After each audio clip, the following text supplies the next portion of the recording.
Jesus.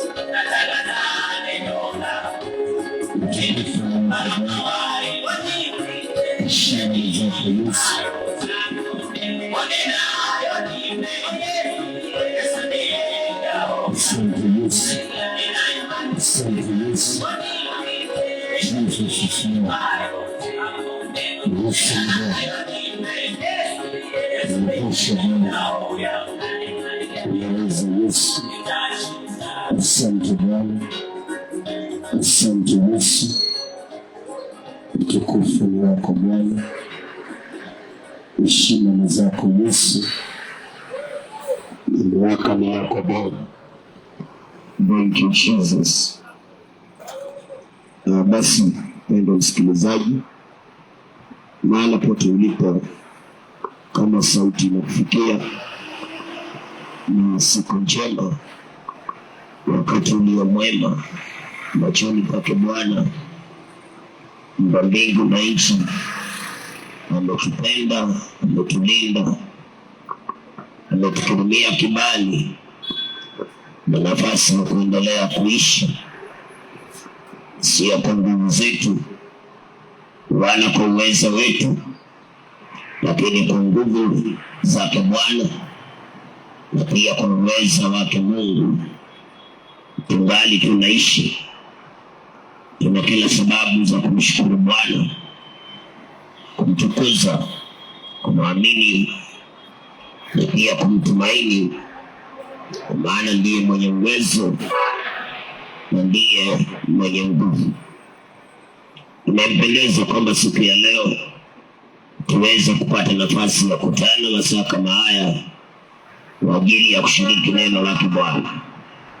Kwa hiyo naomba muda wako mchache, msikilizaji mpendwa, kwa ajili ya sauti hiyo, na zaidi sana moyo wako wazi kwa sababu ya neno lake Bwana, na itakuwa ni baraka katika jina la Yesu Kristo.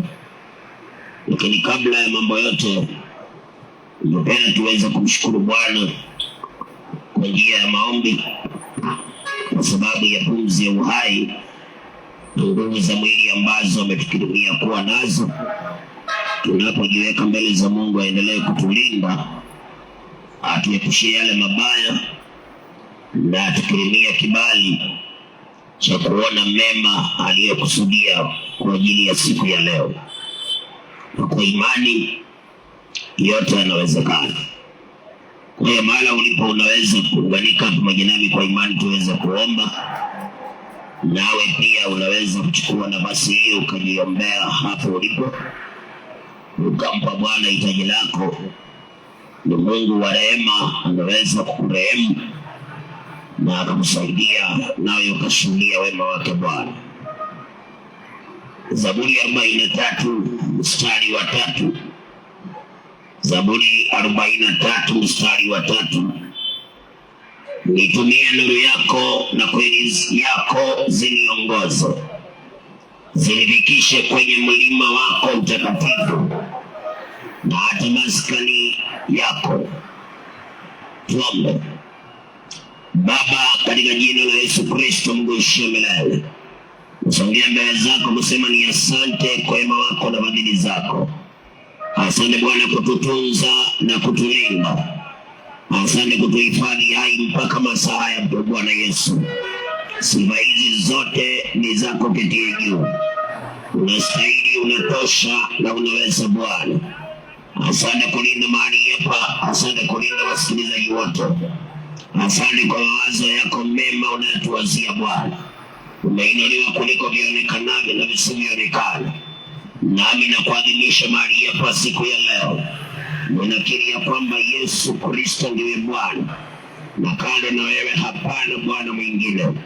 Ndipo naomba Bwana Yesu katawale mahali hapa, ukamiliki maeneo haya siku hii ya leo Bwana. Kaondoe mikasa na mikosi, kaondoe mamlaka yote ya shetani, kaachilia amani na utulivu kizidi kuonekana kwa ajili ya wasikilizaji wote Bwana. Kila mmoja anahitaji mbalimbali mbele zako Bwana Yesu. Kazidi kunyosha mkono wako, ujitukuze kwa ajili ya maisha kila mzee, kila mama, kila kijana. Yeyote anasikia sauti Bwana na mweka mikononi mwako, ukamtangulie na kumtetea, kumfungulia milango ya baraka na amani. Kwa maana mamlaka yote yanayo Jehova. Mahali kuna makosa tunaomba msamaha. Utusamehe Bwana na ututakase. Utusafishe tupate kibali machoni pako Bwana. Kazidi kutuongoza katika nuru yako na kweli yako Bwana. Kwa mamlaka yako tukaone ushindi katika siku ya leo. Kile ambacho hujapanga tunakanusha kipate kushindwa katika jina la Yesu Kristo. Bwana Yesu, mpango wako mwema ukatimie maishani mwetu, na sifa zote zitakurudia Bwana. Tunaamini ya kwamba umesikia na unaenda kutenda. Tunapolisikiliza neno lako, unikirimia kunena yapasayo na yastahilio kwa ajili ya siku ya leo. Anayesikiliza neno lako naomba likambadilisha, likamfanya kuwa mwana katika ufalme. Nimekamata madeka maroho ya wapinga Kristo, mamlaka yote ya shetani kinyume na Injili, ninayapisha yakapate kushindwa katika jina la Yesu Kristo. Bwana Yesu, tawala na ukatende mema, na sifa na utukufu zitakurudia El Shaddai. Naamini ya kwamba umetenda, damu yako inene mema, Mungu wa Abrahamu, Isaka na Yakobo. Kama vile uishivyo, mapenzi yako pekee yatimie sasa na hata milele, katika jina la Baba na Mwana na Roho Mtakatifu, katika jina la Yesu Kristo tunaomba na hata kuamini. Amen. Amen. Hallelujah. Thank you Jesus. Kama una uwezo mpigie Bwana Yesu makofi mahali ulipo. Kama una uwezo mpigie Yesu makofi mahali ulipo. Hallelujah. God bless you. Barikiwa sana. Mungu amani ya kutunze. Ndiye na kutetea. Akuepushie yale mabaya ambayo adui anaweza kusudia kinyume nawe. Akuzidi kupa amani na ushindi katika siku ya leo. Nawe unapoishi ukiwa ni baya usitende. Lile unajua ni baya usilitende, liepuke. Shikamana na lile ambalo ni jema, na hapo ndipo wema wa Bwana utazidi kuonekana katika maisha yako. Na usiwe na pupa, ishi kwa kuvumilia na kumsubiri Bwana. Mshukuru kwa yale anayokuwezesha, na yale yanayoshindikana muaminie Bwana. Usitumie njia ya mkato, sababu utajiweka mahala pabaya. Tumia ile njia ambayo inampendeza Mungu, na bila shaka ushindi utakuwa mbele yako. Usisahau ya kwamba dunia hii sisi ni wapitaji. Kwa hivyo yakionekana yameshikana, silazimisho. We are all passers in this world. Na tunapoondoka duniani hatutabeba kitu, tutaliacha vyote hapa duniani. Kwa hivyo usikumazike ukajitafuta sana vya ulimwengu na ukatawaliwa na tamaa ukamwacha Mungu, ama ukashiriki yasiyofaa mbele zake Bwana. Ni vizuri kuelewa kwamba sisi duniani ni wapitaji na wasafiri, na tutaenda bure kama vile tulivyokuja bure. Kwa maana maandiko yanasema tuwe watu wa kuridhika na kumweka Mungu mbele, na wakati wake Mungu ukifika, kila alichokusudia katika maisha yetu kitaonekana. Kwa hiyo mpendo, usikubali kupitia njia isiyofaa. Usikubali kupitia njia ambayo haifai. Angalia sana Mungu aliyekupa uhai. Mheshimu sana huyo na kumtumikia. Yale ambayo hayafai mbele zake usiyatende. Yashike yale ambayo yanafaa. Muhimu sana, Yesu ndiye njia, kweli na uzima. Mwaminie Mwana na uzima wa milele. Asiyemwamini Mwana, ghadhabu ya Mungu inamkalia. Kama unasikiliza na bado hujaokoka, na kusimu kubali Yesu awe Bwana na Mwokozi wako, kwa sababu maisha bila Yesu ni bure kabisa. Dunia mateso, mwisho wake jehanamu ya moto.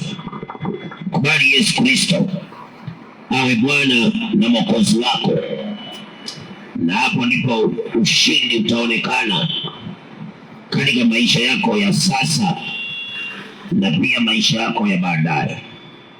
Ukikataa Yesu utakuwa failure, mwisho jehanamu ya moto. Lakini mapenzi ya Mungu sio hayo. Mapenzi ya Mungu ni kwamba sote tufikie kuokoka, tupate baraka duniani, mwisho wake uzima wa milele. Kwa hivyo kama hujaokoka, mkubali Yesu awe Bwana na Mwokozi wako, na hapo ndipo ushindi ulipo.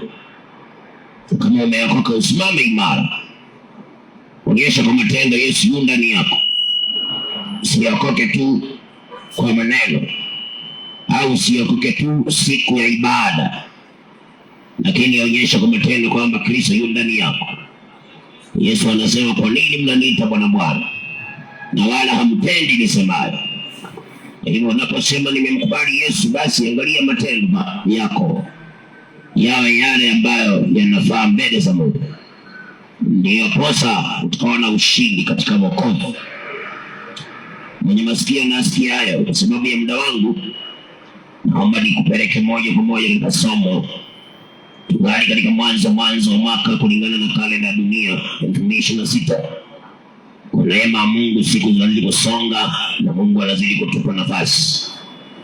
Na kila mmoja ambaye yuko hai anatarajia na kutamani kuona furaha katika maisha yake mwaka huu aliyoingia.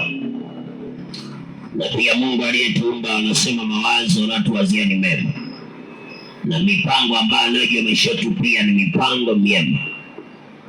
Lakini ile furaha tunayoitafuta na kuitamani, kuna njia ambayo tunafaa kupitia ili tuweze kuona ile furaha. Kila mmoja amekuwa akisema happy new year, lakini watu wengine happy inakuwa tu ni maneno ambayo hayatawahi kuwa matendo. Kwa sababu wanaposema happy new year, hawaangalii sasa na sisi tunaendaje ili mwaka ukawe happy. Wanasema tu kama maneno yaliyozoeleka, na wanamaliza hivyo, wanaendelea kukaa katika njia zao wakitarajia wakapata happiness, na hapo ndio misho wanapata regret, huzuni na masononeko, kinyume cha mapenzi yake Bwana. Nami nakuletea neno la Mungu ambalo linakuonyesha furaha tutaipataje. How will we find true happiness? Ni mwaka ambao tumeingia, tutapataje furaha? Naomba unipe masikio yako muda mchache tena siku ya leo, nizidi kuonyesha kwa neno la Mungu furaha inapatikana kwa njia gani, ili na wewe unayetamani mwaka wako wa furaha uweze kuzingatia vigezo vinavyoleta furaha, ndiposa usije ukatarajia na ukakosa kuona furaha. Kitabu cha Methali 10 katika utangulizi, Methali 10 mstari wa 28, maandiko yanasema, matumaini yao wenye haki yatakuwa furaha, bali matarajio yao wasio haki yatapotea. Matumaini yao wenye haki yatakuwa furaha. Sasa ukitaka kuona furaha katika maisha yako, lazima uzingatie sana kitu kinaitwa haki. Kwa kila ufanyalo, popote uendapo, chochote unachoshughulika nacho, lazima ujue kwamba wale wanaopata furaha ni wale wanaoenenda katika haki. Lakini mtu ambaye anashiriki uovu anaweza kuwa na matarajio, lakini Mungu anasema matarajio yale yatapotea, hayataonekana. Kwa hiyo mpenda, ni vizuri kuangalia sana unayoyatenda na kujiuliza, nikifanya hivi kweli yale malengo niko nayo mwaka huu yatatimia? Nikijihusisha na mambo kama haya, yale matarajio ninayo kweli yatatokea? Nikitenda haya ninayotenda, yale mambo natamani kuyaona mwaka huu kweli yataonekana? Mungu atakuwa na sababu ya unga mkono katika yale matamanio niliyonayo. Na maandiko yanatuambia ni wale wanaomtumaini kuona furaha wanaiona wale waliosimama katika haki. Watu ambao wanatenda haki ndio matumaini walionayo yanakuwa ni furaha, manake yanatendeka, yanakuwa reality kwa sababu wametenda haki. Kwa hiyo mpendwa, angalia sana kutenda kwako, angalia sana matendo yako. Watu wengi huwa tunazuiliwa furaha kwa sababu katika kutenda kwetu tunatenda kiolela, wala hatufikiri tutendayo, hatujiulizi tunafanya nini.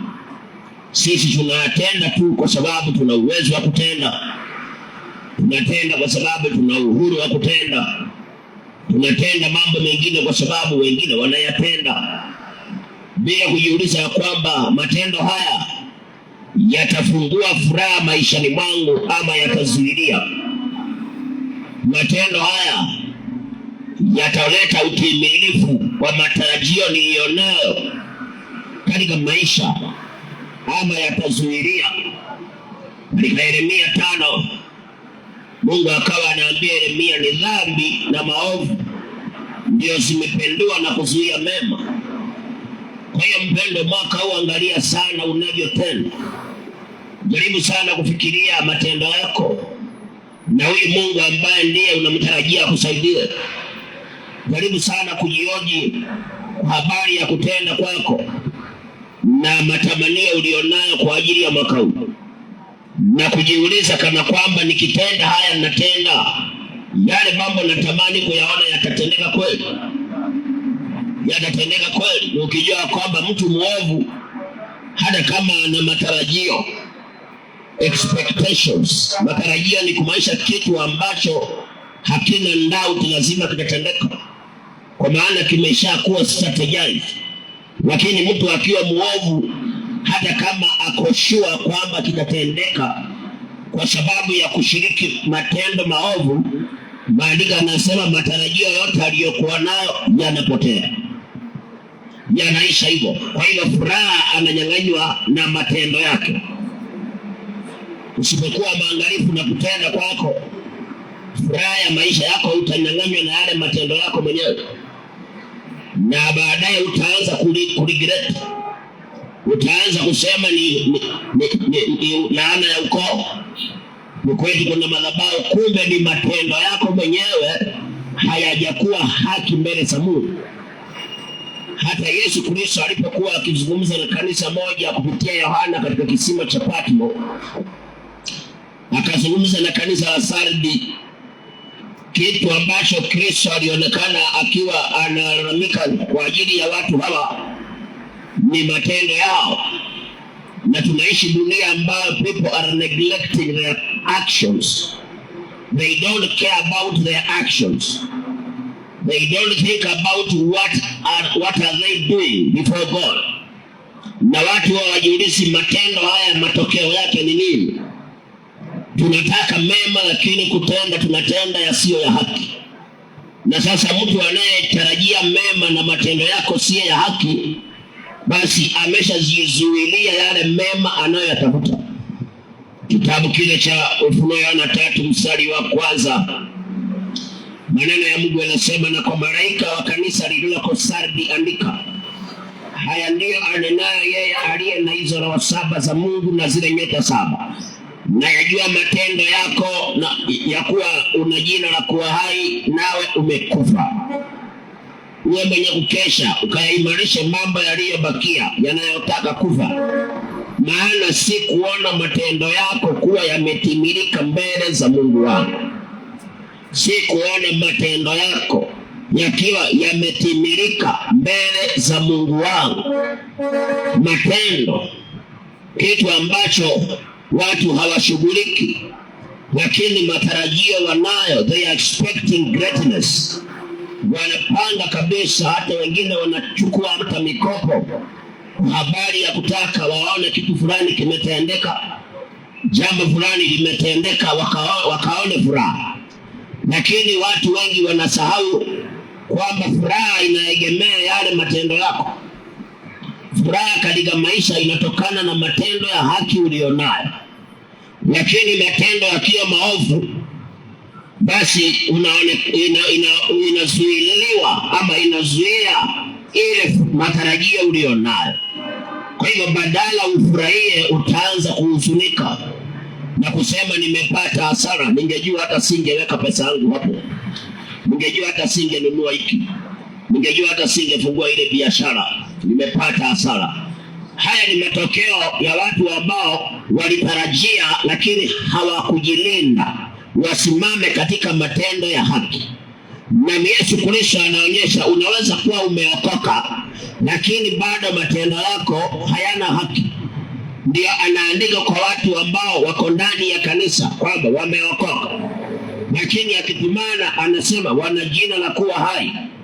Niweze kutumia maneno hayo ukiwa na biashara, natumia maneno ya kueleweka, angalau uelewe. Wakati uko na biashara uko na kitu cha kukuweka hai, lakini katika ile biashara kama utakuwa mtenda maovu, basi your business spiritually it is dead. Wakati uko na kazi uko na kitu cha kukuweka hai, lakini kama matendo yako pale kazini ni maovu, basi you are spiritually dead. Na ndio maana utapata mshahara na vile utaisha hautaelewa, kwa sababu umekufa. Anasema ninaona una jina la kuwa hai lakini umekufa. Na akapambanua ni nini kinaleta mauti, akasema ni matendo. Wakati unatenda maovu you are dead.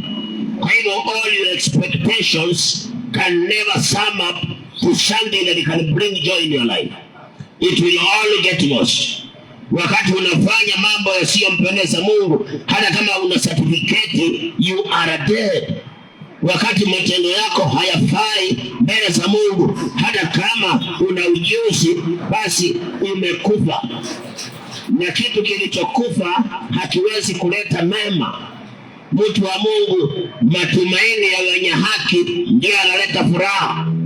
Ukitaka kuona furaha kwenye ile kazi yako, lazima uangalie sana uwe mwenye haki, utende haki, uzingatie sana utendayo. Usitende kwa sababu watu wanatenda. Matendo huwa yanazuia furaha maishani, kwa sababu matendo maovu yana block mema yaliyokuwa yakikuja maishani. Na mtu akikosa mema hawezi kuwa na furaha. Mtu akikosa mema atakuwa na huzuni na masononeko na wasiwasi na hofu ya hapa na pale na mashaka. Mwisho wake ni shetani kumwambia wewe jinyonge, commit suicide. Lakini mtu akisha matokeo, matarajio yake yakilikuwa yametokea, anakuwa na furaha. Na kile kinafanya yale unatumainia yatokee ni kwa sababu kali ya kutumaini kwako umeongeza matendo ya haki. So many people have hopes and expectations, but they don't care about their actions. Some are even in the mountains praying about the year, telling God about what they expect and what they want.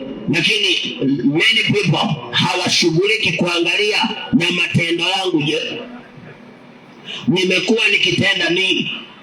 Rekodi yangu, Yeremia 17:10 anasema ya kwamba Mungu anasema yeye huchunguza moyo na viuno, na analipa watu kulingana na matunda ya matendo yao.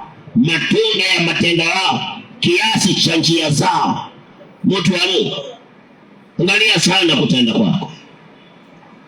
Usitende tu kiolela, usitende tu kama kipumbavu kwamba nina uwezo wa kufanya nitakacho. Utakaribia sana mema lakini hautawahi kuyashika. Utakaribia sana ushindi lakini kufurahia ule ushindi hauwezi, kwa sababu matendo maovu pia yanampa shetani nafasi ya kukustaki na pia nafasi ya kukuzuilia. Ukitenda maovu, the enemy can carry you around the way he wants. Kwa sababu when you sin, You are weightless in the house of the devil.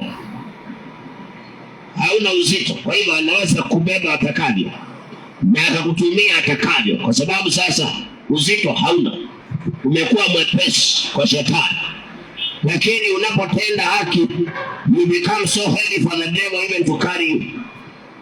Hawezi kukubeba, hawezi kukuzungusha atakavyo. Basi utakuwa unatawaliwa na Mungu, kwa sababu Mungu ni mwenye haki. Kwa hiyo ukitenda haki, uko pande ya Mungu. Ukitenda dhambi, uko pande ya shetani. Sio mimi nimesema, ni maneno nimeyatoa kwenye Biblia takatifu. Yohana wa kwanza 3. Yohana wa kwanza 3. Mstari wake. Yohana wa kwanza 3 mstari wa 7 anasema, watoto wadogo, mtu na asiwadanganye.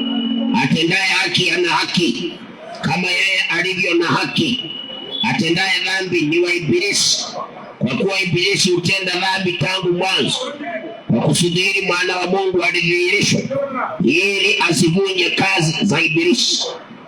Maandiko yanasema tusidanganyike, na pia tusidanganywe. Atendaye haki yuna haki, kama vile Mungu ni wa haki. Lakini mtu atendaye dhambi ako na shetani, kwa sababu shetani ndiye ametenda dhambi tangu mwanzo. Angalia matendo yako mpendwa. Ona vile unajituma kabisa, unabidii na unasahau matendo yako. Hard work minus righteousness is a big pain and shame. Because whatever you are working hard for, you will never find it nor enjoy it. Lakini pamoja na bidii yako, basi zingatia matendo yako yawe ni matendo ya haki. Ndio sasa amesema matumaini ya wenye haki yatakuwa ni furaha. Watasema, this is the God we were waiting for. Huyu ndiye Mungu tulikuwa tunamtarajia. Watu wanaotenda haki, kwa sababu kila wanatamani Mungu ataleta. Kama alivyosema katika Zaburi 37, he can fulfill, or he will fulfill, or give us the desires of our heart. He cannot give you the desires of your heart wakati unatenda dhambi. Hawezi. Anaweza kukupa matamanio ya moyo wako ukisimama katika haki. Ukisimama katika haki. Haki katika maelezo ya kwa haraka, haki ni kufanya kila kinafaa mbele za Mungu. Hiyo ndio haki. Kila kinafaa, because haki ni Mungu. Kwa hiyo kutenda matendo ya haki ni kutenda yale ambayo yanafaa mbele za Mungu, before the eyes of God. Sasa hapo ndipo Mungu akiwa mbinguni atakuona mtu ambaye akuhai. Maana amesema watu wakitenda uovu wanakuwa dead. So when you sin before God, you are counted as a dead person. Na uwezi kuchukua baraka ukapea mfu. Utampeaje mtu amekufa baraka? Unapea mtu ako hai baraka. Kuwa hai mpendwa. Paulo anapoongea na Waefeso anasema, amka ufufuke, Kristo akuangazie, wachana na matendo maovu. Uwe hai, ndio kile unataka utakiona. Ukitenda maovu unakuwa umekufa. Na mtu amekufa hawezi pewa chochote, anaachwa hivyo hivyo. Hata mochari mtu amekufa wanamrusha kwa nini uko wanamwachana na yeye? Hawezi kumpea kitu. Mtu wa Mungu, tenda matendo ya haki. Ndio yale mambo unawaza kuhusu mwaka huu na kuyatamani na kuyapangia, God will back you up, because you are doing what is right. Kile ukishiriki maovu, utatamani sana, utataka sana, utajituma sana, utajinyima sana. Lakini ukitenda maovu uko na shetani. Na shetani kazi yake ni kungojea masaa ya kufurahia akuaibisha. Shetani anangojea, unajituma, unaweka bidii, ukikaribia kufurahia kile umepata, analeta aibu, kwa sababu ulikuwa umembeba kwa kutenda mambo yasiyofaa. Lakini tunapotenda haki, basi shetani hatakuwa na makao kwetu, lakini Mungu ndiye atakayekuwa na makao kwetu. Na hapo ndipo mema tutayaona, hapo ndipo ushindi tutauona, hapo ndipo baraka tutaziona, hapo ndipo ule uzuri tunaotarajia tutafika kuuona. Kwa hiyo mpendwa, a happy new year is not to everybody. A happy new year is to those people who are doing what is right.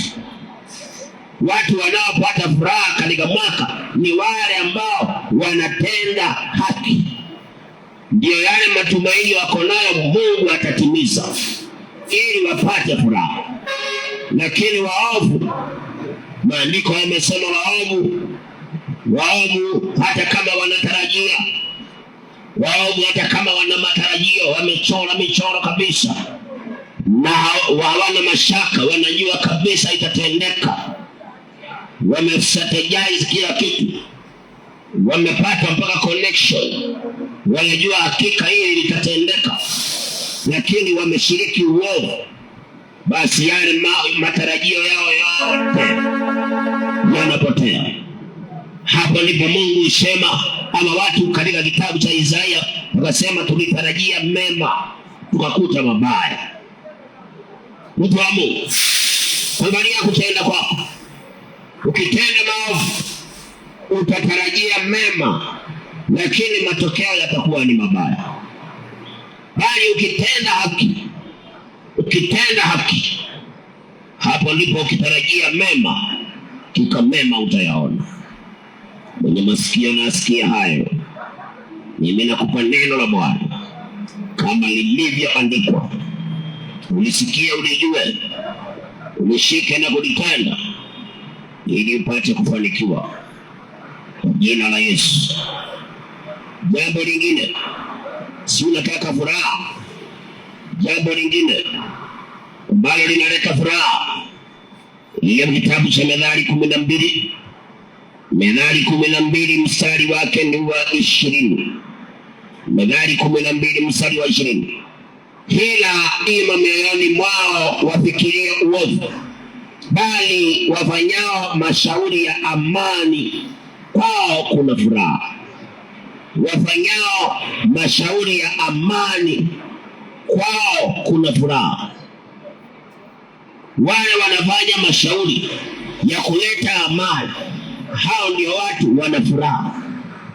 Kwa hiyo huwezi kuweka mashauri ya kuleta vita, ukamshauri mwenzako akapigane, akampige mkewe, akavuruge watu, alafu na wewe utarajie huko mbele mambo yangu yatakuwa sawa. Haiwezekani. Huwezi kuharibu na wewe utengenezewe na Mungu. Haiwezekani. Kwa hivyo ni vizuri kuwa mwangalifu. Mashauri unayotoa yanaleta amani kweli? Ukikaa na wenzako, yale mambo unafanya, unakutenda na kusema yanaleta amani kweli? Wapatao furaha ni wale watu ambao wanatoa mashauri ya amani. They are making peace. They are living in peace. Sio sababu ya kesi, sio sababu ya ugomvi sokoni, sio sababu ya mapigano katikati ya wenzao. Wao ni sababu ya amani. Hapo ndipo sasa furaha itakuwa maishani mwao. Lakini ukiwa mtu wa vitina, hata kama unaamka saa 9 unalala umechelewa, vitina zinazuia baraka zote. Ya utakuwa unauza, unaweka mfukoni, ukifika jioni hesabu inakosa kuingiana, mfuko umetoboka, kwa sababu sasa hukuleta amani, uliharibu amani. Furaha mpendwa ni kwa watu wanaoleta amani. Jifunze kuwa peacemaker. Usikubali kuwa mtu wa mshene. Kama mtu amekukosea mweleze. Luka 17 anasema ndugu yako akikosa muite muone, akitubu msamehe. Lakini sisi ukikosewa unaenda kutangaza pale pengine. Mwisho wa siku unakuta soko mzima kumeingia vitina. Huyu akiuliza nani alikwambia? Ni fulani. Na wewe fulani nani alikwambia? Alikuwa fulani. Mambo kama hayo tukiwa nayo, hata kama tunafanya bidii, hatuwezi kufanikiwa. Hatuwezi. Furaha wanaipata watu walioweka amani, walioleta amani, waliosababisha amani, waliotoa mashauri ya kuleta amani. Hao ndio watu Mungu akiangalia kila wanatamani anakiweka maishani mwao ili wafurahie. Kila wanatafuta anakiweka karibu nao ili wafurahie. Furaha yao inatengenezwa na Bwana kwa sababu they are peacemakers. But if you are a troublemaker, hata kama unafanya kazi na serikali, you still cry. Hakuna mtu anayevunja sheria ya Mungu ambaye anapata mema. Hata kama akona hekima ya kidunia, hawezi. Mungu ndiye kila kitu mpenda. Kwa hiyo mambo mengine ukifanya, think about God. Usifanye tu kufanya, fikiria kuhusu Mungu. Nikifanya ili Mungu ataniweka pande gani? Nikitaka kuona mema atakuwa na sababu ya kunifungulia milango. Sometimes unaweza kuwa unaomba Mungu akufungulie milango na wewe mwenyewe ni mtu wa vitina. Wewe mwenyewe ni mtu wa kuharibu. Unasababisha vita. Unasababisha watu wanakosana. Unaleta kutoelewana katikati ya watu, katikati ya ndugu. Unasingizia mpaka mke wa ndugu yako. Unafanya sasa walikuwa wakipendana sasa hawapendani. Wewe ndio kaingiza tuvitina hapo. Sasa mtu kama wewe hata kama ana certificate ameshajirani mwenyewe. Kubali kuwa mtu mpendo wa kuleta amani. Yule mtu anayeleta amani ndiye Mungu anasema atapata furaha. Lakini Mungu anasema kuna watu ambao wanaila mioyoni mwao. Wanajua kusingizia ili fulani aonekane mbaya. Wanajua kuwekelea. Unawekelea shemeji yako aonekane ni mbaya. Halafu wewe unatarajia kuna baraka utazipata. Unawekelea jirani yako aonekane ni mbaya. Halafu unatarajia ziko baraka. Unawekelea ule mfanyikazi mwenzako ndiye aonekane ni mbaya, atoke afutwe kazi. Halafu wewe unatarajia ukibaki utabarikiwa. You cannot be a troublemaker and see happiness. You can't. You cannot be the cause of chaos and see happiness. Haiwezekani. Wale watu wanaofanya mashauri ya amani, maandiko yanasema hao ndio Mungu anaachilia furaha kwa maisha yao. Wale wanaofanya mashauri ya amani. Tangu mwaka uanze mpendwa, ni watu wangapi wao umewashauri? Yale mambo uliwashauri yalikuwa kuleta amani kweli? Kuna vile unaamka mapema na vile unajipanga kabisa kuona mema, na unashauri mtu unamwambia hiyo pesa usimpe, chana na yeye, utakupeleka wapi? Unampa mtu mashauri yasiyoleta amani. Sasa na wewe furaha unayotafuta utaiona lini? Tunazuiliwa mema kwa sababu tunafanya mambo bila kufikiria Mungu anatuonaje. Na tunawekwa pande gani mbele za Mungu. Ndio maana unakuta tunajituma sana, bidii kwa wingi, lakini matokeo kidogo.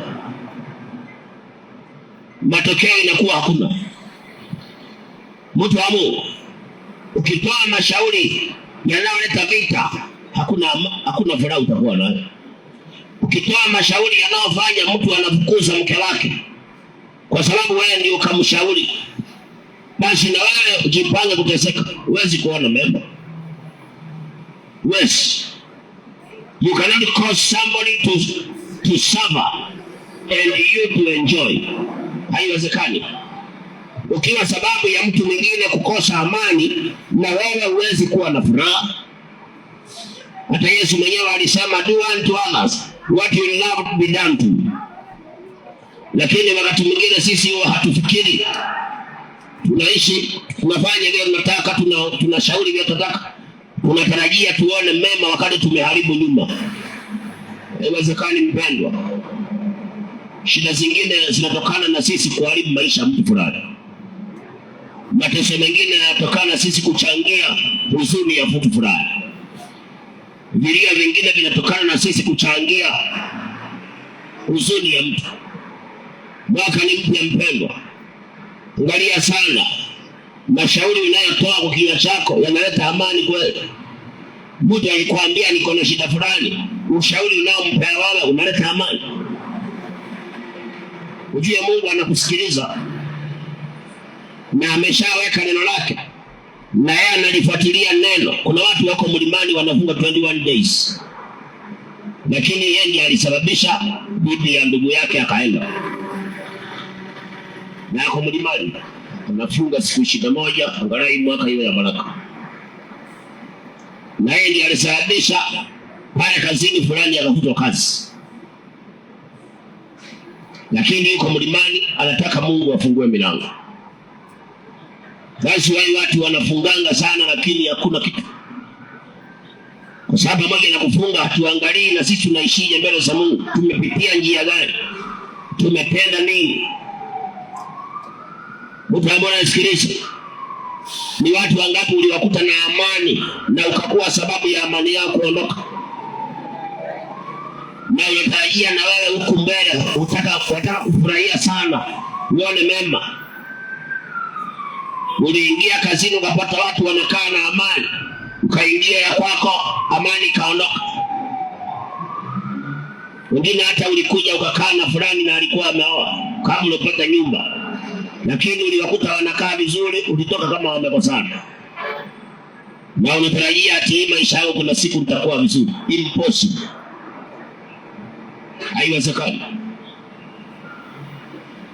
Unaingia kwa plot unakuta watu wana amani, wewe unaingiza vya kwako, msingizia na vitu havina umuhimu, unaacha watu wamekosana. Na wewe unatarajia maisha yangu ati kwamba Mungu atanisaidia. Haiwezekani. Wanaofurahia ni watu ambao wanaleta amani.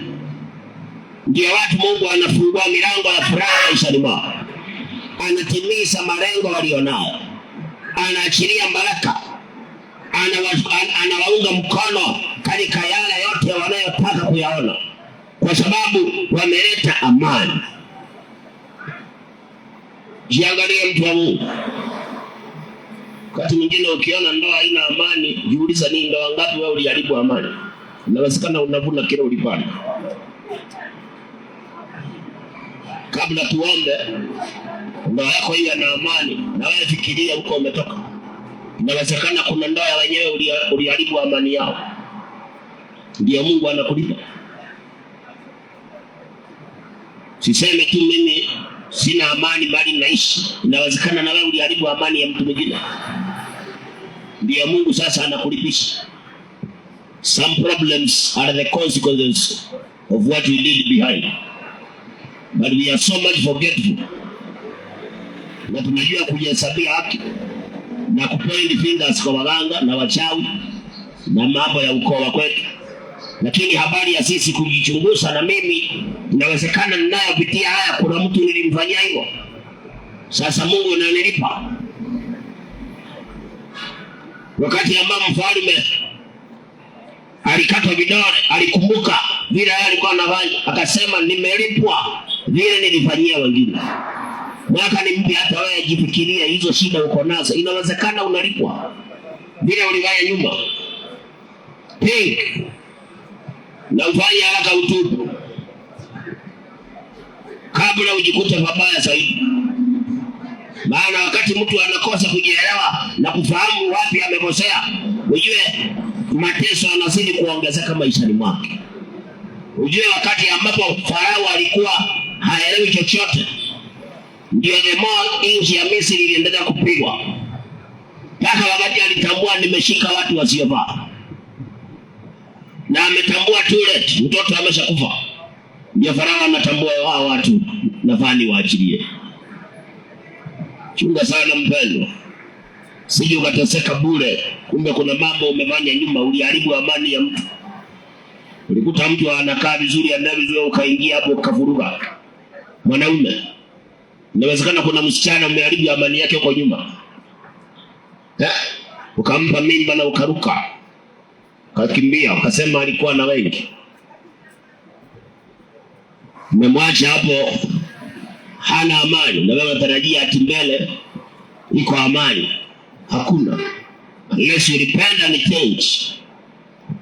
Na mambo unafanya lazima ufikiriange Mungu na kesho yangu. Watu wengi they don't think, wanafanya tu mambo kufanya. Mpaka mtu anakuambia nimekuachia Mungu, namwambia kwa hivyo. Na ni kweli kabisa umekosea, ni hatari sana umekosea na unaambiwa nimekuachia Mungu na wewe unaona kama ni mzaa. Mungu anaweza nyamaza lakini siku ataamua. Utalia sana. Mtu wa Mungu, angalia sana kufanya amani. Kama unamshauri mtu mashauri yatakayoleta amani, sio mashauri yatakayoondoa amani. Kama tunakaa na watu, tukae na watu lengo tukiwa tunataka kuleta amani.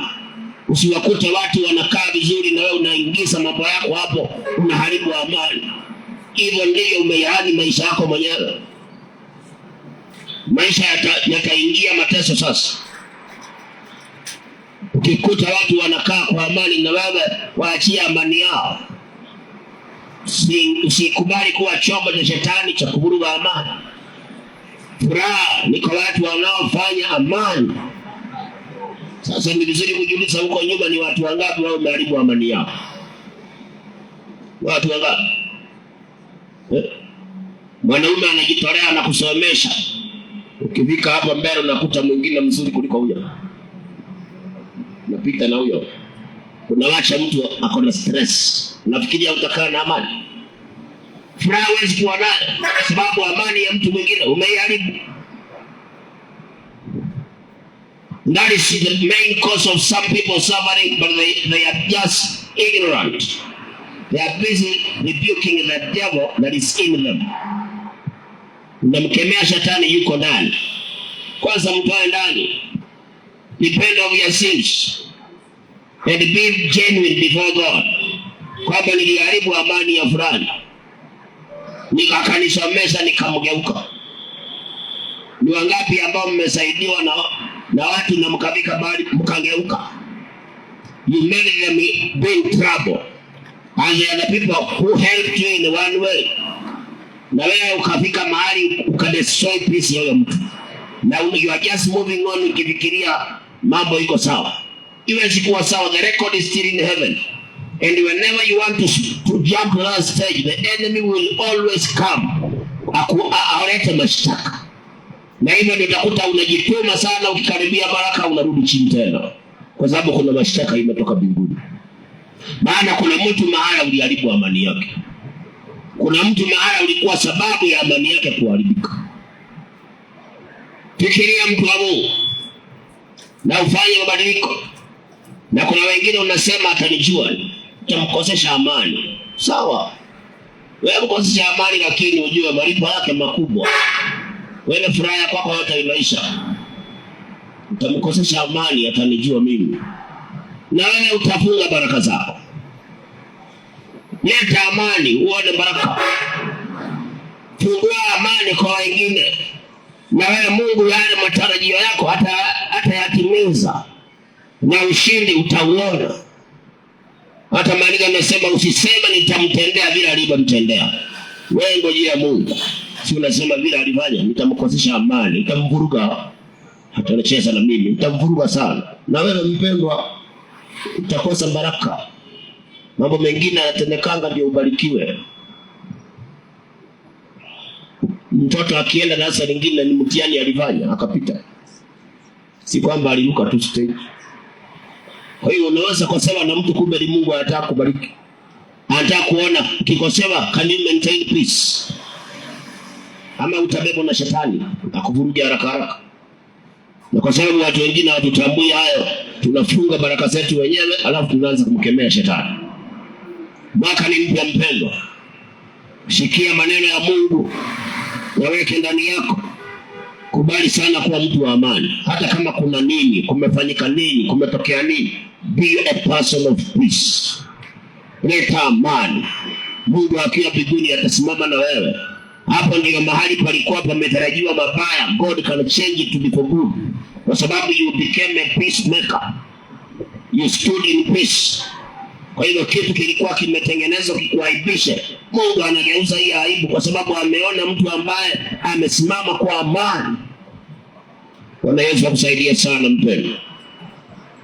Inawezekana kuna mtu amemkosea, usianze kumtangaza huku na kule na kumharibia jina hapa na pale. Hiyo haisaidii, haiwezi kufanya ubarikiwe.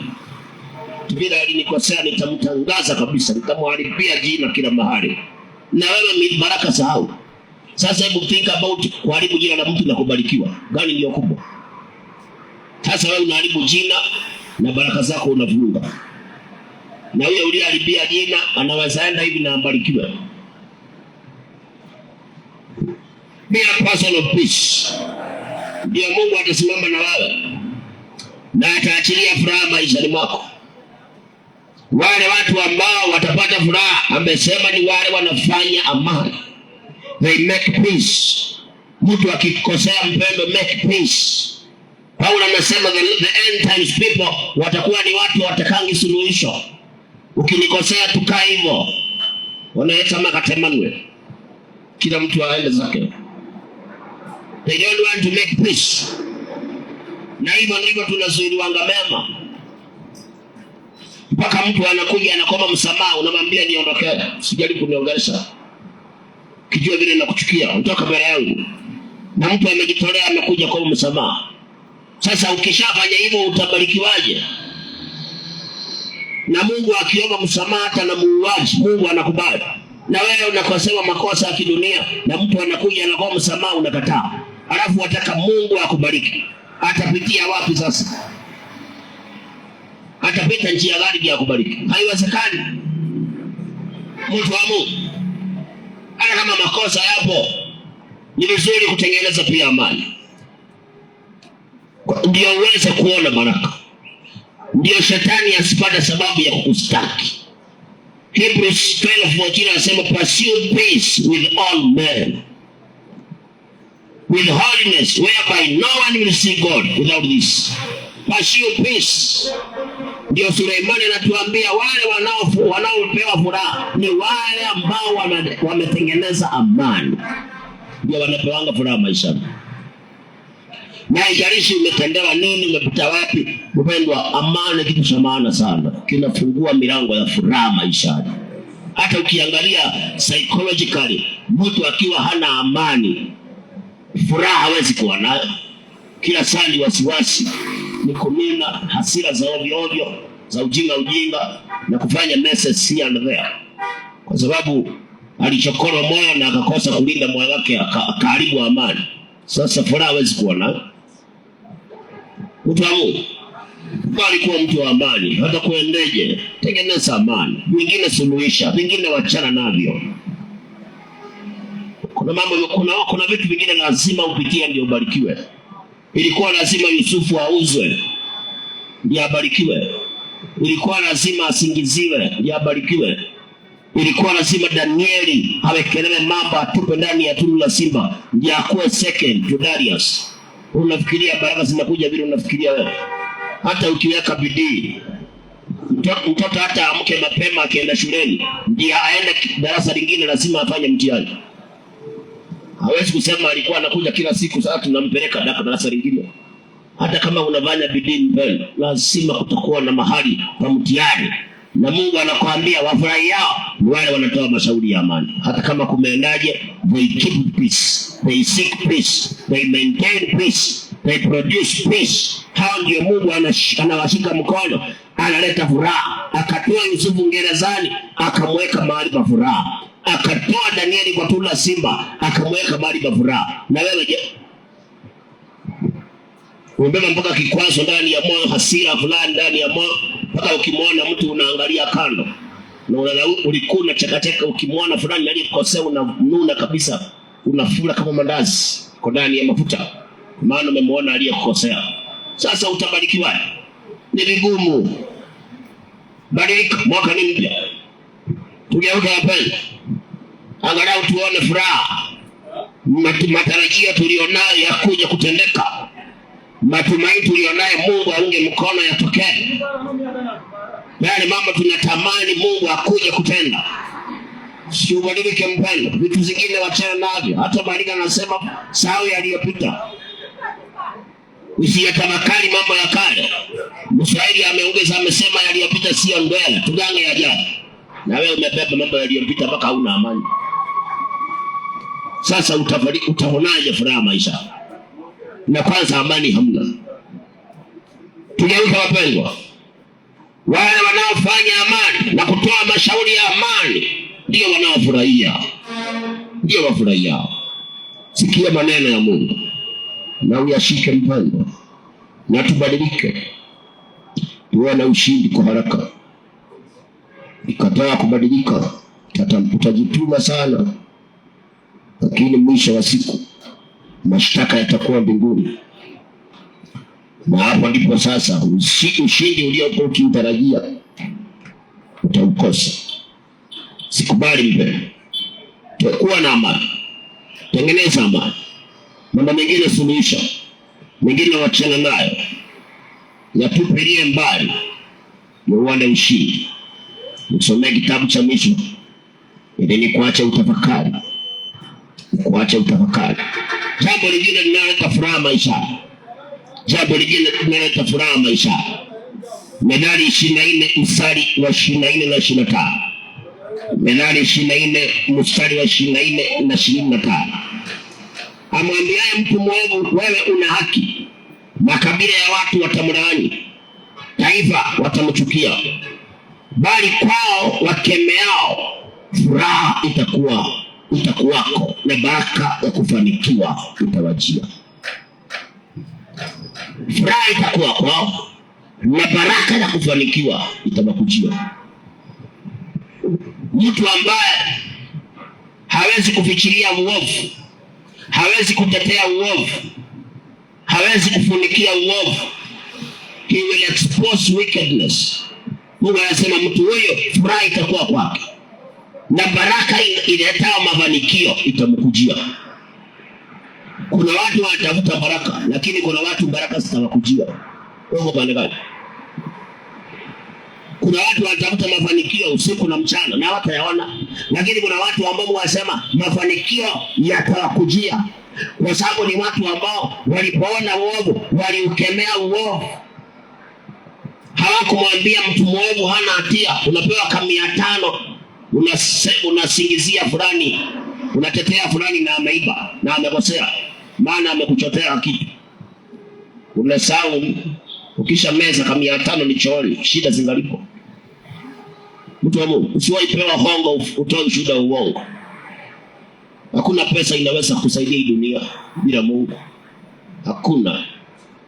Nenda Nairobi Hospital. Matajiri wamelazwa huko. Ukiingia kwenye compound unaweza fikiria ni hoteli. Gari ziko pale za bei kali kali. Lakini wenye magari wako ndani ya vitanda wanaomboleza pamoja na pesa zao.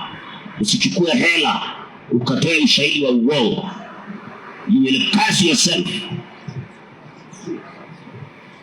Mtu anayemwambia mtu mwovu kwamba ako na haki, bali anasema kwanza mataifa watamlaani na pia taifa mzima litamchukia. Kwa hiyo wakati mtu amekosea na wewe unasema hakukosea, you are carrying a curse. Unapotetea mtu mwovu kwamba hana hatia, unabeba laana. Kwa hiyo huwezi barikiwa. Lakini ukikemea uovu wazi kwa wazi kwamba hili ni kosa, kwamba haya yalikuwa maovu, sio mtu amekosea na wewe unasema kuna makosa, kuna kosa hapo. Na kosa lipo kabisa, tena limeleta uharibifu mkubwa, na wewe unatetea na kusema hamna kosa. Basi wewe umebeba laana na hakuna furaha. Mimi nakuhubiria Biblia bila imeandikwa, bila kupita kando, bila kupunguza wala kuongeza, vile ilivyo. Mwaka ni mpya mpendwa. Mtu kama ama makosa, basi makosa yameonekana, yasimamisha, ni makosa. Lakini ukianza kusaidia mkosaji aonekana si mkosaji, kama maloya akipewa 1,300 anajaribu kugeuza sheria, maneno mazuri hapa na pale ya kisheria, mkosaji anawekwa huru, anahesabiwa si mkosaji. Those people are carrying curses. wanabeba laana. Hawakuna furaha wataikuta maishani. Kiangalia utakuta magonjwa na visirani na ndoa hakuna. Kwa sababu ya kuchukua muovu na kumfunika kwamba hana uovu, ili mtu mwenye haki azidi kuteseka. How can you be blessed? Haiwezekani. Ukitaka kuona furaha mpaka mafanikio, maandiko yanasema wale wanaokemea uovu wao hupata furaha na baraka ya kuwafanikisha inawakujianga. How many wickedness are you trying to boycott? Kwa sababu kuna kitu unajaribu kufunika kosa fulani kwa mtu fulani, maana amekupea kitu. Unajilani mwenyewe mpendwa. Baraka za Mungu ni zaidi ya pesa zote unaweza pewa na mtu usimamie uovu. Baraka za Mungu ni zaidi. Za Mungu zinatangilisha, lakini za kupewa ndio usimamie uovu zinakuja na laana na magonjwa yasiyopona. Mwisho wake ni jehanamu ya moto.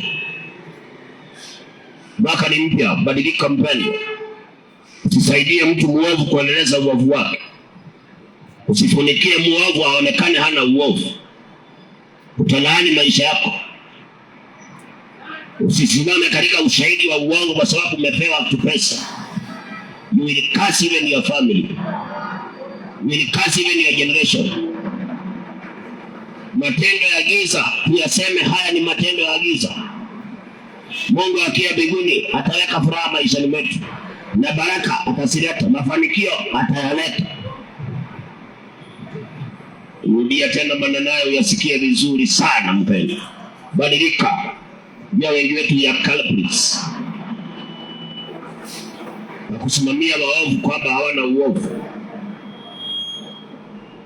kwa sababu tumepewa ahadi fulani na kitu fulani ambacho hakiwezi kutusaidia. Methali 24 mstari wa 24 anasema, amwambiaye mtu muovu wewe una haki, makabila ya watu watamlaani, taifa watamchukia. Mtu anayemwambia mtu muovu, wewe usijali, hakuna kitu, kwani umekosea nani? Uko sawa, endelea mbele, usiwe na wasiwasi. Mtu kama huyo amelaaniwa. Wewe umefanya hivyo mara ngapi? Umefanya hivyo mara ngapi? Mtu amekosea na unamtia nguvu, unamwambia wewe usijali, uko sawa. Na mtu amekosea, you have cast yourself. Hata kama ni rafiki, unavaa mkodolee macho, mwambie rafiki umekosea, ufai kufanya hivyo. Ndio sasa baraka zitapatikana maishani mwako. Hata kama ni mke wako au ni nani kwako, kosa likiwepo mwambie umekosea, change, badilika. Hapo ndiye Mungu mbinguni ataachilia mafanikio. Hata mtoto wako anakosea alafu wewe unamfikiria, mtoto wangu afanyangi hivyo na amegonga wenyewe, wewe unamfikiria mtoto wangu hawezi fanya hivyo, umemwekelea. Alafu watarajia ukitoka hivi ubarikiwe. You can't. You have already cast yourself. Tubadilike mapendwa.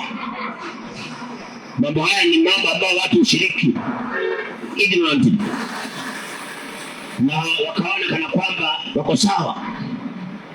Kumbe tunafunga milango yetu wenyewe. Mstari wa 25 anasema, bali kwao wakemeao furaha itakuwako, na baraka ya kufanikiwa itawajilia. Kwao wanaokemea uovu anasema furaha itawakujia, na kwao kutakuwa na baraka iletao mafanikio. Lakini watu wanamwambia mtu muovu ati wewe uko sawa, hakuna kitu umekosea, wewe uko sawa.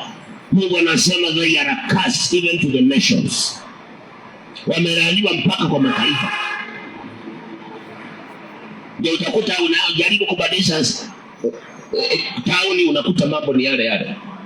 Unabadilisha kazi, unakuta kwa sababu wewe unauita uovu kuwa ni wema.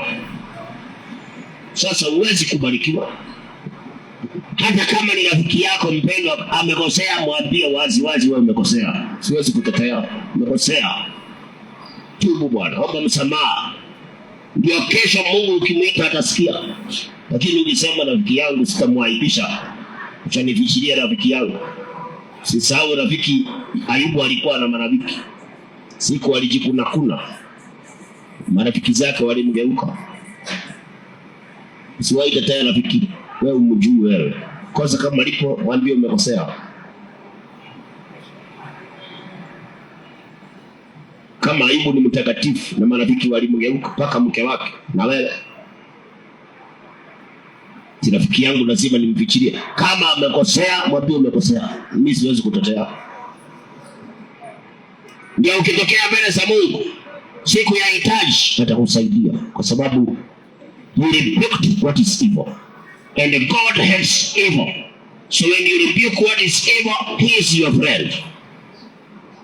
Kwa hiyo mahali pa hatari Mungu atakushika mkono, atatembea na wewe. Hata leo mpenda, ni watu wangapi wewe wamekosea na wewe unawatia nguvu, unawafunikia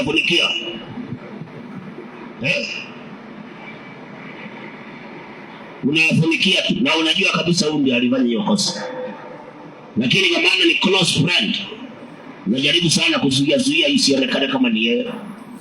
Unataka sana kumtetea. Jaribu sana kutembea hospitalini, wauliza waliorazwa, how many times did your friend came to visit you? Mtajia marafiki ni wanafiki. Siwahi tetea rafiki kama amekosea. Kama amekosea mwambie peupe, umekosea. Umefanya kosa. Badilika. Hata kama atakuchukia ni bora afadhali uchukiwe na rafiki lakini Mungu akupenda, kuliko rafiki akwambie ulinisaidia sana bwana, wewe ulinisaidia, na Mungu anakuangalia anakuita mpumbavu. Ukitokea siku ya shida, rafiki anaweza kuambia Mombasa ubaki Nairobi, ukiteseka utaita nani? Mungu. Na Mungu naye kwa rekodi yako ulisaidia rafiki yako kufanya mabaya. Sasa hapo ndio utaita Mungu na akosa kuitika. Mbele mahali kuna dhambi, hata kama ni family member, ni kosa mpendwa. Usijaribu kulitetea kosa kwa sababu ni mtu wa kwetu. No, dhambi isema kama ni dhambi, watu watubu, ombe msamaha, wabadilike. Ndio Mungu akiwa mbinguni anasema happiness will come in your life na prosperity will allocate you, because you rebuke what is evil. So wakati mwingine tunajituma tukitaka mafanikio, lakini tukiona dhambi tunaifunikia. Tukiona mtu amekosea tunamficha na kumtetea kwamba hakukosea. Ndio tunakosa kuona mafanikio ya maisha. Mwaka ni mpya mpendwa, kubali kubadilika. Kemea uovu. Mwambie huo ni uovu. Kama rafiki yako ana tabia isiyofaa, mwambie mapema. Mwambie rafiki yangu hiyo tabia haifai, ukikuta mabaya sitakutetea. Akaanza akijua. Ndio kesho utabarikiwa. Lakini ukiona uovu na wewe unaovichilia, utazuiliwa baraka. Unautetea uovu, maandiko amesema utalaaniwa. Mataifa itakulaani. Na nchi mpaka nchi itakuchukia. Hebu fikiria nchi ikuchukia. Ardhi inakuchukia, utakuwa mgeni wa nani? Kwa sababu tu uliona uovu ukageuza ukasema hapa hakuna hajakosea. Na kweli kosa lipo. Sasa mpaka ardhi ile ikanyaga inakuchukia. Sasa utakuwa na mafanikio wapi? Tubadilike wapendwa. Tukemee maovu. Hata kama yako kwa nani, we expose evil. Ndio tukitokea mbele za Mungu masaa mahitaji, rafiki anaweza kugeuka, lakini Mungu hawezi geuka. Hata mama yako anaweza kuruka, Mungu hawezi kuruka. Yesu Daudi amesema baba yangu na mama yangu wanaweza nikupa. Swali moja alikaa msituni, lakini Mungu hakumtupa. Usiwahi funikia uovu hata kama uko na family member. Mwambie hili ni kosa. na siwezi kutetea ukivaa unafanya mabaya. I can't defend you.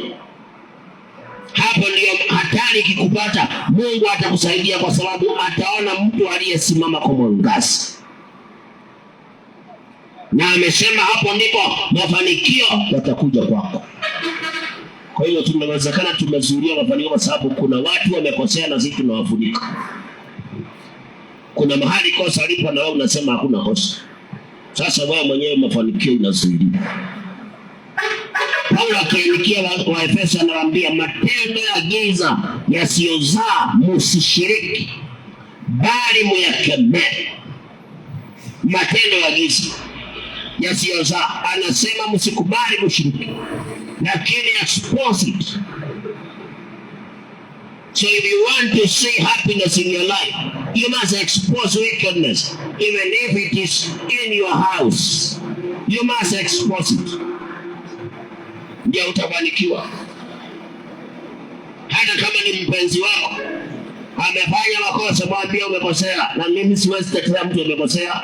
Tubu, kama msamaha. Siwezi kutetea kwa bana huko na mimi. No. Kama Ayubu aliyukwa na mke wake na wewe, na alikuwa mtakatifu, na mke wake alimwambia tusi Mungu ukufe mimi nionekane. Alafu wewe unafikiria uovu, unafikiria dhambi kwa sababu is my fiancé, unafunika kosa lionekana si kosa. Ndio maana utakosa mafanikio. Kosa lisemekana ni kosa tena wazi wazi.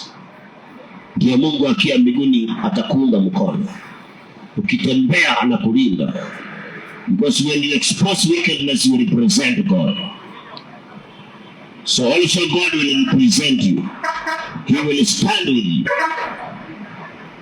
Ndio maana amesema utapata furaha na mafanikio yatakuja kwako.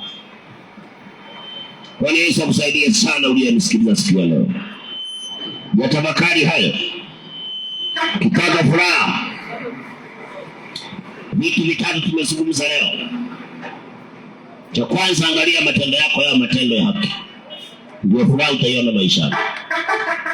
Cha pili, angalia sana kuwa mleta amani. Kuwa mtu anayeleta amani. Furaha utaiona maishani. Jambo la tatu la mwisho tumeliona ni kwamba usifikirie uovu. Mahali kuna uovu, kemea uovu. Utapata furaha. Na sio furaha tu, Mungu amesema mpaka baraka za kukutajirisha zitakuja. Kwa hivyo mpendwa, waweke maana. Yashike haya na ufanye mabadiliko. Mwaka ni mpya. Nimekwambia kama rafiki yako anafanyaga mabaya, mwambie umesikia neno. Sasa hii tabia ni mbaya, na ukikuta mabaya sitakutetea. Akaanza akijua. Hata kama ni mke wako, au ni mume wako, au ni nani wako, ni ndugu yako, mdada yako, anashiriki mambo yasiyofaa, mwambie ukweli, hii mambo unafanya ni mabaya, na ukikuta mabaya siwezi kukutetea. Ndio mbingu ifunguka maishani mwako. Kwa jina la Yesu. Bwana Mungu akubariki sana uliyenisikiliza. By the special grace of God, mimi nafika hapa siku ya leo. Ningependa tuweze kuomba kwa habari hizo vipengele vitatu. Mungu akavijalia neema. Matendo yetu yawe matendo ya haki. Vijalie neema ya kuwa watu waletao amani. Watu walio watembezao amani. Paulo anapoongea Waefeso 6, one of the weapons to defeat the devil, anasema ufungie miguu yako injili ya amani. Ufungie kwa miguu yako amani. Yaani nikitembea naenda kuleta amani. Naleta amani. Anasema hiyo ni silaha pia kumshinda shetani. Tunahitaji kwa Mungu atujalie neema ya kuwa watu ambao hawatatawaliwa na mambo ya dunia, wakuwe troublemakers. Katika yote tuwe watu waletao amani. Jambo la mwisho, Mungu akatusaidie tusifikirie uovu hata kama uko konani. tusitetee uovu hata kama uko kwa nani. Mungu akatupe neema ya kuweka wazi uovu, ndio angalau furaha tuione maishani, na ameongeza mpaka mafanikio kwa jina la Yesu. Mahali ulipo tuamini na tuombe. Baba, katika jina la Yesu Kristo, Mungu usiye milele, asante kwa neno lako la siku ya leo. Asante kwa wale ambao umegusa wakasikiliza. Naomba neno lako litie nguvu, bali limefika lifanye kazi, maonekane mabadiliko na ushuhuda, na sifa zote zitakurudia Bwana. Tumejiweka mikononi mwako. Sisi ni hawa tunatamani sana furaha, lakini Bwana vigezo vya furaha hatuna. Tunakuomba utusaidie tukawe na matendo ya haki, kwa maana umesema watendao haki ndio wafurahiao. Tunaomba ukatujalie neema ya kuepukana na uovu na kutenda haki. Ukitujalia neema ya kuwa waletao amani. Tuwe watu wa kuleta amani, wa kutembeza amani kwa kila hali na kila jambo. Tukawe watu wanaofanya mashauri ya amani, ili tukaone furaha yako maishani mwetu.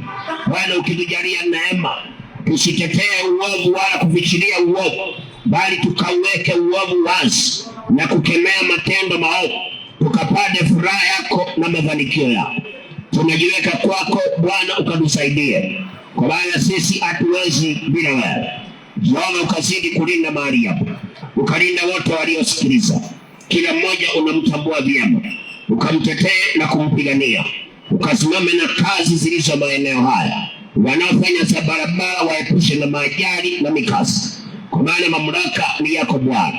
Ukaondaye vurugu, ukaondaye ukabila, chuki na uhasama na uadui, Bwana Yesu ukaondoe. Kasimame mwenyewe Jehova, kaachilia amani na upendo wako, na sifa zitakurudia Bwana. Chochote ambacho hujapanga siku ya leo tumekanusha kipate kushindwa katika jina la Yesu Kristo. Chukua nafasi Bwana, ukatawala, ukalinda kila mmoja. Siku ya leo ikaendelea vyema na ikaisha vyema, na sifa zitakurudia Bwana. Umeinuliwa na umetukuzwa, umeabudiwa na umeheshimiwa. Damu yako itufunike, damu yako inene mema. Mungu wa Abrahamu, Isaka na Yakobo, kama vile uishivyo, mapenzi yako pekee yatimie sasa na hata milele, katika jina la Baba, la Mwana na Roho Mtakatifu, katika jina la Yesu Kristo tunaomba na hata kuamini. Amen and amen. Hallelujah. Thank you Jesus. Kama una uwezo, mpigie Bwana Yesu makofi mara ulipo. Kama una uwezo, mpigie Yesu makofi mara ulipo. Hallelujah. Bwana Yesu barikiwe sana. Mungu wa amani ya kutunze na kulinda, kusimamia na kupokea, kujalia kibali cha kuona ushindi wa yale yote ambayo unayo yatenda kwa jina la Yesu. Neno libao usitende. Kama unapitia shida, vumilia. Usiache kumwomba Mungu kila wakati. Bila shaka